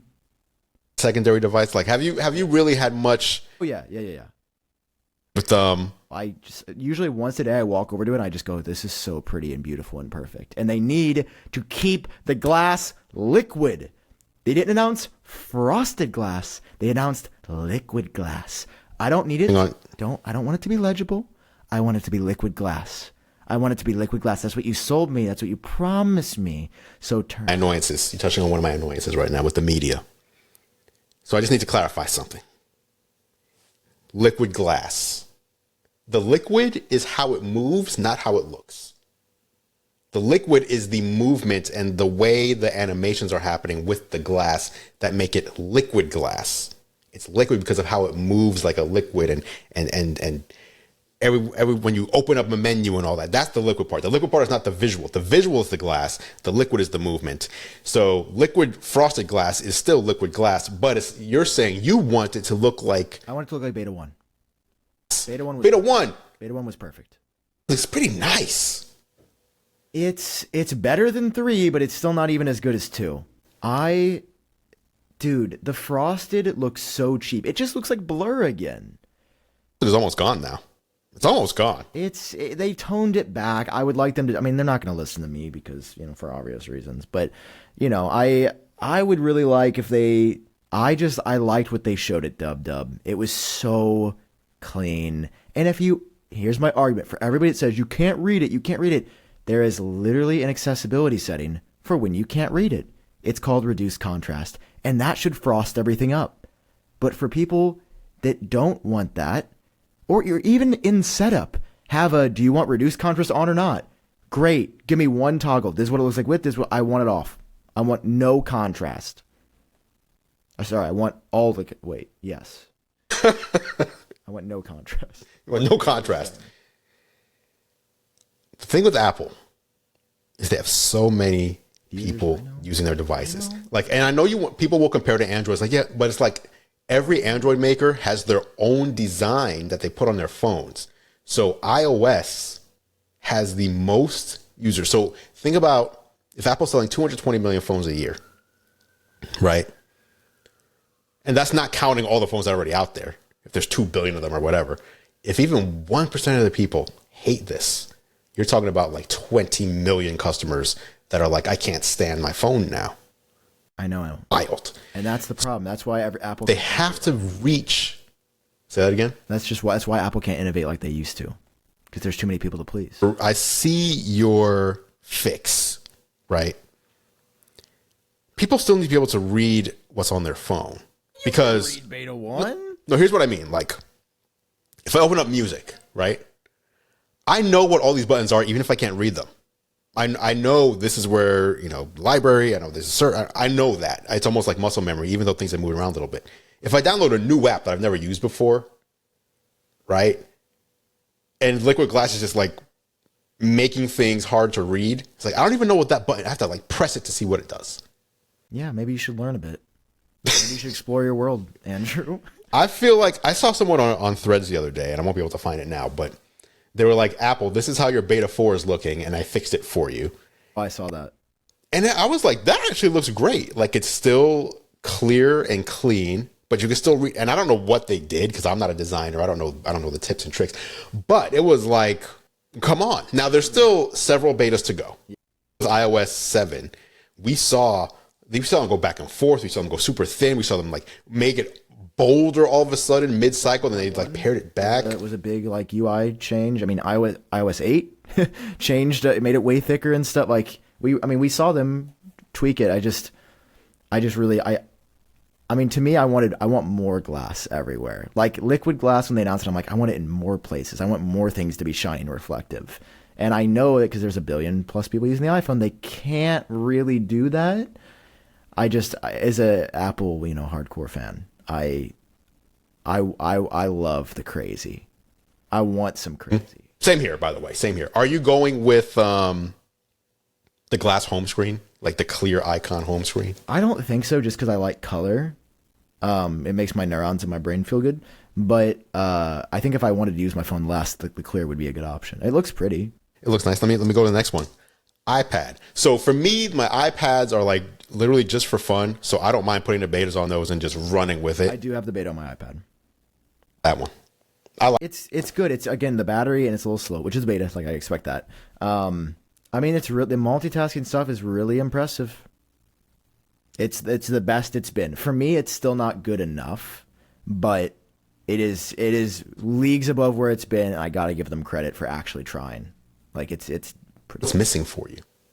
There's just something about iPadOS as a platform that feels like cheaper than the Mac than me. It feels less precise. I think that has to do with like the trackpad and keyboard. I think a mouse. I mean, not that you can't use a mouse with it, but I think for me, yeah, just in the workflows of like importing footage, I just need a Mac. And that's not what the iPad is supposed to be. It's not supposed to be for a video editor, YouTube power user. It's supposed to be so most people can do decent work, and it's good at that now, which is really good. The Files app is basically a Finder now. Yeah, that's really great. Put Finder folders in your dock just like you can on a Mac. Like I think they did a really good job with the iPad. How about the Mac? This is my biggest complaint area. Okay, How you feeling about the Mac? I've not used macOS at all. That's a question for Luke Miani. Yeah, You didn't put it on a spare MacBook Air. On this computer, my Mac Mini, but no, I have not. I mean, I think it looks pretty. What do you like about the Mac? What I said earlier, liquid glass is liquid is how it moves. Glass is what it looks like. The Mac just got glass. There is no liquid. There is no new liquidy animations like you see on iPhone or iPad. It's just we added glass touches to the Mac. So it's like stagnant glass. You know what I'm saying? Like nothing moves differently. Glass? Stationary, it's just glass. Like nothing moves differently. There's no liquid to it at all. And that's kind of the coolness of the liquid glass is like, as you know, like when you're on iOS and you tab over, you'll see like the glass, like kind of the shape changes as it moves and then it like settles back in like or something. Yeah, it's so the Mac doesn't have any of that. So when they call it liquid glass and you're looking at it, it's like, no, it's not. No, it's not, sir. interesting. Okay. And then you take that out, like because you have the redesign, and I feel like they've kind of leaned heavily on that redesign this year because you take that away from the Mac, and it's like, okay, we have a new spotlight, which is cool, but I don't know if I'm just set in my ways or what, but it's like I don't want to take the time to like open Spotlight, like, ooh, what can I do with this now? How? It's like I just want to open an app and get on with the work I'm doing. Yeah. Like I don't want to see like, oh, I can send a message from here. No, I'm just gonna go to the Messages app and send it. It seems more powerful, but yeah, I don't know how much I'll use it. But that's the thing is like things that are powerful, you have to learn. Like for example, the next one is shortcuts. Way more powerful now. I don't know how to mess with it ever. There's so much you can do with this, and I'll watch Steven Robles videos. That you watch him. I've seen this dude shows you how to make your Apple devices do things you would never even think they can do at the tap of a button or with a Siri request. It's crazy. But I don't. You know what I need? Like when I heard they were adding Apple Intelligence to shortcuts, I thought it was going to be like, hey, make me a shortcut that does X, Y, Z. Oh, it's not that? Build it for you. Oh. It does. Apple Intelligence and shortcuts is you can add Apple Intelligence into the shortcuts you're making. So you can say, you know, grab this text and then process it through Apple Intelligence, pick out all the, like one cool one I saw was look at this folder of files that I have here, send all the files to Apple Intelligence, recognize what's in the files, and then sort them into the right folders that they belong in. So Apple Intelligence looks at the files. Okay, this is what this file's about. Not just the name of the file, but the actual what is the contents, and then it can sort and like, you know, arrange your desktop or arrange your whatever. So like that's a cool use case, but it's not, hey, I would like a shortcut that rearranges my desktop. Please build it for me. That doesn't exist. And I feel like that's what people are going to need to really jump in. Yeah, that's what I thought Apple's approach would have been, like the user-friendly, you know. Interesting. I mean, it sounds powerful again, but I don't know if I'll be. Actually, about this next one, now I'm going to feel like you're telling me you didn't install it. Apple Watch. Oh, see, I was going to ask you. You were the one person I wanted to ask about the running coach. Oh my God, it sounds so stupid, bro. No, it sounds so dumb. I don't want it at all. I mean, I'll try it once, and I'll probably just be angry. I hate positive reinforcement when I'm working out. What? I'm not good enough. you That's what suck. I respond better. Go faster. Like, you could do more. You could do more. Come on. Response. I don't know. I don't know, Sam. I'll dive into that. Okay. Do you like the Apple Watch? Like, what else is different about it? There's the running coach. There's the wrist flicking. Well, that seems cool. These are things I have to remember because you know how many times I've done this? 0. I actually do that quite a bit. I just forget it's there. Because there's a lot of times I only have something in my hand. Like, you know? Okay, well, the wrist flick is going to be there for you. Yeah. It's cool. One, Vision Pro. Come on, Sam. This one has like the most things to talk about. Sam, Vision Pro, visionOS 26. Did you install it? I haven't used my Vision Pro since March. Installed it. I haven't turned it on since March. You ended Genius Bar and you said forget Vision Pro as well. Genius Bar. That's how bad of a head state I was in, dude. New personas are fire. I know. Like, it's legitimately night and day. The widgets are like, put this thing on and just start putting widgets around your house. It's crazy. Like, it's just so cool. And the fact that they just stay there, you reboot, you leave, you go to a hotel, come back home, they're still there. I don't know how it's doing that. Is it using like location or what? But it's really cool. You got the spatial scenes and photos now. That's cool. Which it's hard to describe because they had spatial photos and now they have spatial scenes. And it's hard, like, they look different, but it's hard to put into words what's happening in each one. Even if you go, it's almost like there's 3D movies that like come out at you, and there's 3D movies that you can like look into. And spatial scenes is more like that, where it's like it seems like you can like step inside of the photo. Spatial browsing in Safari, controller support, like the spatial controller support, cool. PlayStation games. I'm really into pickleball. That's like my whole personality now. And I'm dead ass. I'm like actually addicted. I play multiple times a week. And I saw the Pickle Pro app demonstrated in the keynote. Yeah, so I'm like, yo, I would actually try that. I want to get better. Yeah. So I don't know if it's out yet because I mean it's like a beta. I don't know how that would work with controllers and controllers now. Okay, I just wonder if that game is out. Yeah, the developers have to add that support in, of course. This is one that I was waiting for. I know this is the nichest of niche things for a device of this price, but share with someone in the same room. So like previously you had to like do a FaceTime call, even if the person's right next to you. So then you're hearing them in the real world and through the speaker, and like just annoying. Now you can like, it'll let you share something in the same room and see what the other person sees. Movie together, basically. Yes, but also like manipulate things. So like if I have a 3D object, right? And you are, let's just say you're directly across from me and I'm looking at it from the front, you're seeing it from the back. And as I turn it, you're seeing it from your real perspective, like it would be in the real world. And I'm seeing it from mine. And multiple people can be in on this. So there's a lot of processing power going into that. Scroll with your eyes. It's fine. It's not bad. It's fine. 360 video is crazy, but again, you have to have 360 video, but it is a wild thing to experience in there. And then of course you got Jupiter. Hey, why are you laughing? I just why that planet? Why not Mercury? Why not Mercury? What about a dwarf planet? I don't know. That just seems like a random one. I feel like Mars would be the like cool one though. Why Jupiter's cool? Because you're looking at Jupiter from one of the moons, and Jupiter has its orbit. Is it orbit? Not orbit. Whatever. When it spins around itself, not orbit around the sun, but yeah. The right word? What's it called? Whatever it is. The rate that it spins is very fast. I think it's like a 10-hour day or something like that. So you can watch it. You can literally sit there and watch it in real time, and it looks insane. Or you can speed it up, which none of the other, I assume, planets would have. I mean, Saturn would probably look cool, but and speaking of environments, I was going to ask if you tried it. You haven't tried it in months. Disney Plus added a new one 2 days ago. Alien Earth, which is a new show that's coming, set in the aliens, you know, that movie Alien, set in that world. Okay. And this is the coolest environment that anyone has made. Apple, Disney, any of the other ones, I think Paramount Plus, whoever has them, HBO. You are in like the spaceship or whatever. There's alien eggs around you. Really?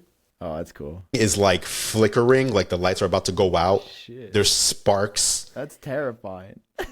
Every like, let's say 30 seconds or so, you hear like an alien hiss or whatever, and you look over to see what that noise was, and there's literally an alien like slithering around, crawling up the wall. Yeah, I actually low-key want to try that. Other side, then it like, you start a movie in there, right? You want to watch, let's say you want to watch freaking Aladdin. Okay? You're watching Aladdin. An alien is going to run across the ceiling. Like, it's just fine, bro. So cool. Okay. That might make me charge it up today and put it on. Just try it out. Like, all the environments, like the most movement I've seen in an environment is like Bora Bora, where there's like subtly the trees are kind of moving and there's a little bit of wave in the water. No, this is like I need more of this. You're like, where's my gun at? I need to kill this alien. That's probably my biggest disappointment with visionOS 26, by the way, is like we get Jupiter. Like we get one environment a year. Like now I did find another one. I made a video about this. Because I've been asking Apple to make indoor environments. I'd love to have a library or like a ski lodge, right? I don't want to be outdoors by myself. Sometimes it feels weird. And during the developer keynote, not during the regular keynote, during the developer keynote at WWDC, they just showed, when talking about environments, someone turning the digital crown, and they ended up on the severed floor. That's probably going to come out with next season, you think? Remember last year? And I don't remember the timeline, but last year there was what they announced Bora Bora, and then a couple months before they released Lake Vrangla. Do you remember that? So I was hoping that this Severance one would just come out before September. Dude, that's so funny. I literally Googled it, and it's your YouTube short that came up. I'm the only one talking about it. Yeah. Wait, this is crazy. Oh, what? It does look cool. Damn. That's pretty sweet. People commenting are like, well, that was just for the developers as an example of how but why would they go through the trouble of making that whole thing just to not release it? That's ridiculous. Let me go to the last question for you. Last question for you. Not question. Last topic. Tesla. You said you're selling your Cybertruck? Yeah. What's happening? You were so excited about this thing. It's a great car. Don't get me wrong. I'm not one of these fake people who's like, because that's the thing. There's so much misinformation about the Cybertruck. I mean, rightfully, people are mad at Elon for all the horrible things he did, which is totally fair. I'm with you. I also hated all those things. Like, I know I'm a bit hypocritical buying a car from the man, but like, I don't know. At the end of the day, Teslas are still the best EVs on the road by a landslide to me. And the Cybertruck is a great car. It's a great car. I just live in the city of LA. It's really, really hard to park. You're going to be dealing with that. Like, in my mind, I knew going into it was going to be hard. But, man, yeah, it starts draining me. It's just too big. It's too big. So I'm selling her. Let me know if you want to buy it. Great deal. Which one did you get? Just the all-wheel drive, the middle tier, I think, technically. Money on this? Oh, yeah, I'm going to eat crow, for sure. Damn. But I think I'm going to lose more if I hold on to it longer. So, and I have 3 cars currently, so I need to get rid of. How many? Why? I've been hanging out with Luke Miani too much. He's a bad influence. What cars do you have? What is going on? The other one is a Tesla, like the Model S that I've had. And then I say, what are your 3 cars? And you say the other one. We've only talked about the Cybertruck. I'll tell you afterwards. Everything you just said, I agree with. Oh, by the way, did you go to the Tesla diner out there? No, not yet. I'm gonna go there, I think, tomorrow night or the day after. I do not like Elon. I used to love Elon, actually. Yeah, me too. I used to love Elon. In 2015, he was the coolest guy ever. Rockets. I mean, he has done some cool things, but your personality sometimes should. Who you are as a person should trump what you do sometimes. And yeah, but like you said, they're the best EVs on the road. I don't know if I necessarily agree, because if you look at if you compare EVs for the price, I would probably go with Rivians over Teslas, like at that price point.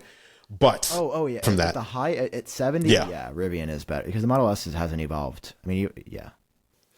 So we got the tax credit that's ending in September 30th, right? So if you want to take advantage of $7,500 tax credits, oil companies. That's what I've been saying for years. You need to pick up your car by September 30th. October 1st, no matter what the reason, if there's any reason that you're delayed to October 1st, you're done. So I'm looking at my vehicle. I own a 2021 Model Y. And I'm like, I've been waiting for them to release a performance model of the new Y. And I'm like, as soon as that performance model comes, I want to get that. I want to upgrade. And I'm waiting, and I'm seeing rumors, and they're testing it out, and people have spy shots. I'm like, this has to be coming soon. And then I realized the date. We are July 28th. We are 4 weeks and 3 days from when I need to pick up a car if I want to get $7,500 off. Who wouldn't? Who wouldn't want that, right? That tax credit. I don't think I can qualify. Got 2 ways to qualify for this tax credit. Okay. Number one is through your earnings. Now, I earn money. I have a business. My business is what earns all my money. And then I take money from the business. As long as the money I take is under 150K, as long as the money I take is under 150K, the business can make $5 million if it wants to. As long as the money I take is under 150K, I can qualify. But here's the other way. If you lease, you get it no matter what. That's true. That is true. Lease no matter what. I forgot about that. So I'm looking at my Model Y. I say, what's my trade-in going to be, Tesla? If I was to trade this in, what you going to give me? And they're going to give me, I believe it was like, let's just say roughly $22,000. It's like, that's within like a few hundred. I just forget the exact number. $22,000. Okay. What's the lease going to look like? I do the lease numbers. And it's like, oh, so the money they would give me minus what I still owe on it, which is like $6,000 or something like that, maybe $4,000. The money they would give me would cover the entire lease. So I can give you my 2021 and you will give me a 2025 and it's like no money out of my pocket for the entire lease. I'm like, that's a great deal. It's a great deal. But they don't have the performance. And so it's like, but I feel like it's coming. I feel like it's coming. It is. It is. No, it's probably going to be the next 2 to 3 months. I mean, for the 3, the new one came out in January and the performance was like, I think June or July. Might even be in the next few weeks. You're just going to have to, if I see the news, I'll text you immediately to order it. Then hopefully you get it by pre-2020, by the way, for people who don't know, pre-2020, if you got a Tesla, you had a week or 1,000 miles to return it. If you didn't like it, you know what? I don't want this. You bring it back and just refund you. Here you go. So that would give me a little buffer, but that doesn't exist anymore. So I ordered all-wheel drive Model Y in ultra red. It's going to be ready for me to pick up day after tomorrow, which means I am foregoing. I'm going to have to tell you another story as soon as I finish the sentence. Please. I am foregoing the performance. Really? The $75 for a month lease matters that much to you? A lot of money. Dude, but it's not what you want. You've worked so hard. You should get what you want, Andrew. Let me tell you about the flip side. The first Tesla I bought, Elon announced, we're doing rear-wheel drive and all-wheel drive. We're going to do a performance in a couple years. Okay, sounds cool. I waited in line. This was the first Model 3. I waited in line to pre-order this thing for like 5 hours. Literally. I went to the mall and the line was throughout the entire, like on a different floor. It was crazy. This was Tesla's first inexpensive, quote unquote inexpensive, the cheaper EV. I pre-order. My date comes. It's time. I waited like 2 years.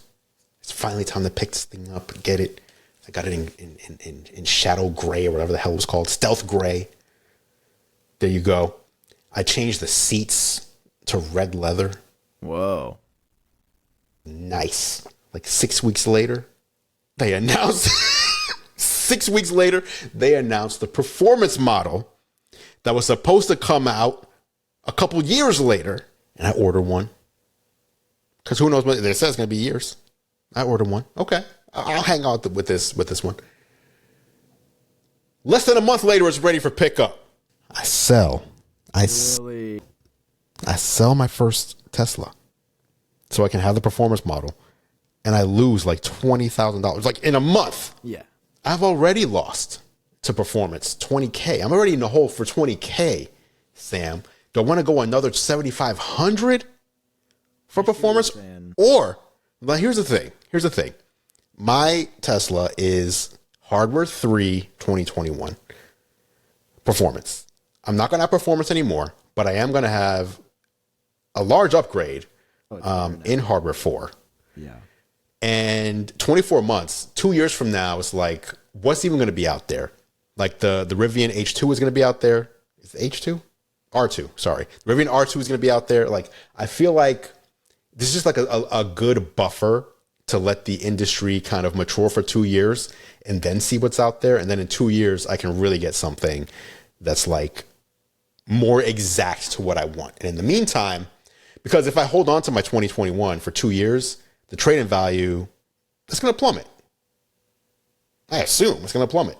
So I can at least just give them my 2021, take a 2025 for the same, and like no money changes hands. Fair. It will change hands, but it's like I'm just going to pay the least out of the money they give me. And then I'm good.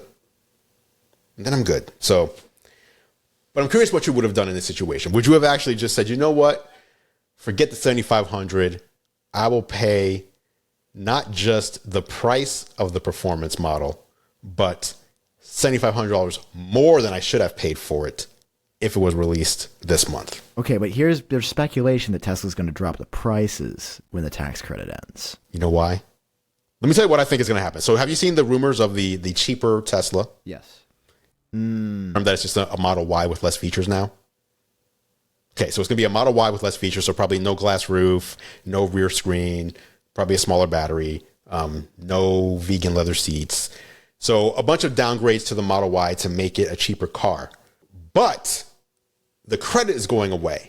So what I think is going to happen is what they're trying to do is put out a Model Y that will take the place of the current entry-level Model Y minus 7,500.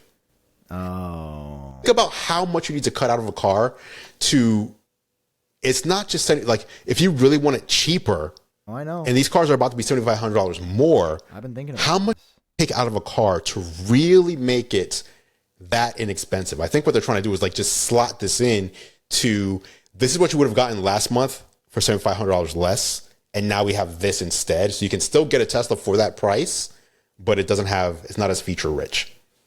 I mean, that's certainly possible. I don't know what's going to happen. I've been a Tesla investor for years, and I just kind of keep holding because I don't know what to do. I mean, I assume it's been a great, I know it's gone down. It's been I mean, I bought in 2019. Since you bought it, I assume you're still up pretty good. Yeah, I could sell it any time and it'd be a great investment. It's just, I On to, man. Like, yeah, that's where I'm at. I am still bullish. Dude, if they, I think I've said this on a podcast before, but like whoever does the first humanoid robot, I'm going all in on them. That is going to change the world.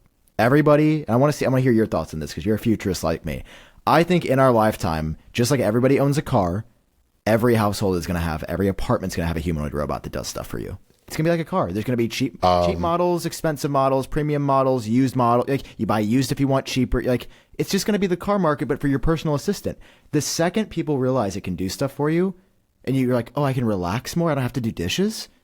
You're paying for that. Like it's going to be like EVs where everybody's like, oh, they're going to fail. They're not good. And then you drive one once and you're like, oh, this is better in every way. Yeah, I'll pay for this. Take it a step further. Obviously these guys are AI powered, and AI over the past couple of years has kind of been leading us towards this, I think, right? Like AI is showing us that, and we're still in its infancy. Like there's going to be things that AI does in 5 years and 10 years that we can't even imagine. And it's going to change society. Like work is going to look very, very vastly different.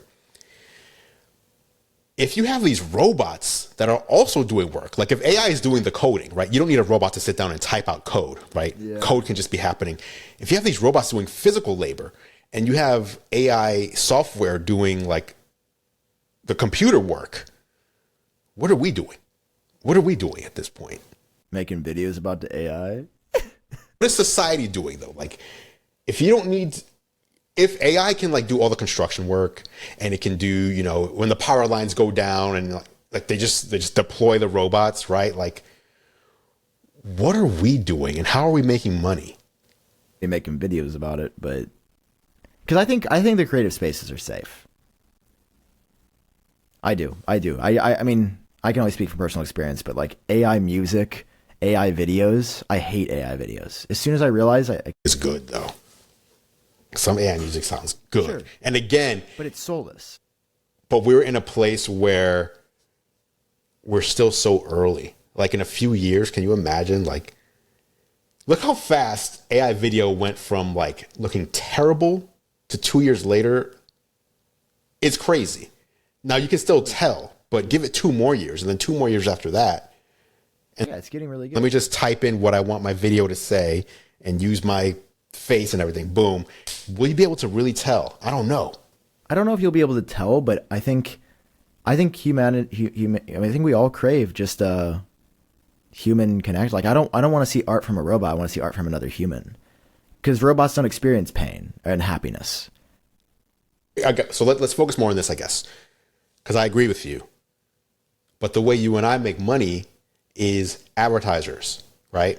So if an advertiser can just type in a couple sentences and make the ad, right, and put it into a video, do they need us anymore? And does that change how we make money? I'm sure it'll change a little bit, but people watch for the knowledge and expertise, and that's what makes it. Knowledge, expertise. What about the ad though? But that's what makes the ad worth it for the brand.